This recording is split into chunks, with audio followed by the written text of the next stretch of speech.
বন্ধুরা, মনীষ ফালতু কিচেনে সকলকে স্বাগত। আশা রাখি সকলে ভালো রয়েছেন। আমি একটি চিকেন রেসিপি নিয়ে চলে এসেছি। খুব সহজে, খুব সুস্বাদু খেতে, ঘরোয়া উপায়ে চিকেন রেসিপি আমি শেয়ার করছি। তো বন্ধুরা, ভিডিওটি না দেখে দেখতে থাকুন।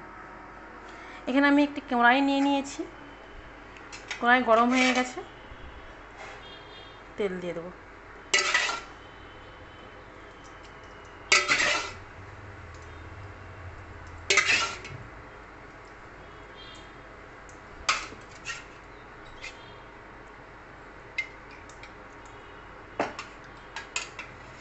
এই পরিমাণে আমি তেল নিয়ে নিই।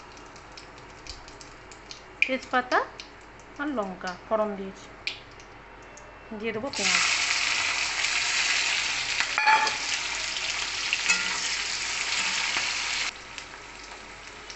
পেঁয়াজটা আমার এখনও ভাজা হচ্ছে, লাল লাল করে পেঁয়াজটা একটু ভেজে নেবো।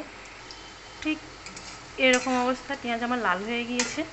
এবার আজকে যেহেতু আমি চিকেনটা একটু শুকনো শুকনো করব, তার জন্য পেঁয়াজের উপরে লঙ্কা গুঁড়ো দিয়ে দেবো। বাড়িতে অনেক বাচ্চা রয়েছে, তাই আমার পরিমাণ অনুযায়ী আমি লঙ্কা দিয়ে দিচ্ছি। আপনারা চাইলে কম বেশি করে নিতে পারেন।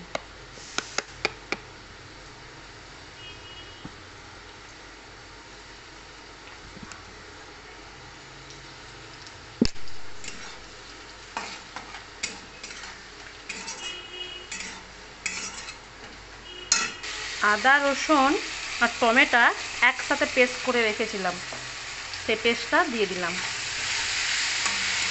দেখুন এখনই কি সুন্দর আমার কালার এসে গেছে। এবারে দিয়ে দেবো পরিমাণ মতো লবণ, পরিমাণ মতো হলুদ,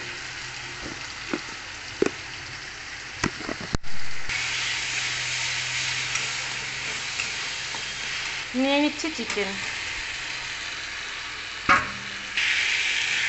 ভালো করে মশলাগুলোকে এরকম করে করে দেবো।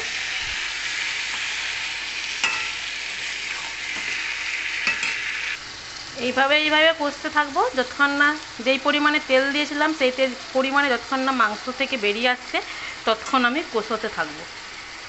দেখুন বন্ধুরা, আস্তে আস্তে তেল ছাড়া শুরু করেছে চিকেনের গা থেকে। দেখুন কত সুন্দর তেল ছাড়া শুরু করেছে। দেখুন কত সুন্দর তেল ছেড়ে দিয়েছে, দেখতে পেয়েছেন মাংসর গা থেকে। আমার চিকেনটা এবারে রেডি হয়ে গেছে। দেখা হবে পরের ভিডিও নিয়ে। নমস্কার বন্ধুরা, ভালো থাকবেন।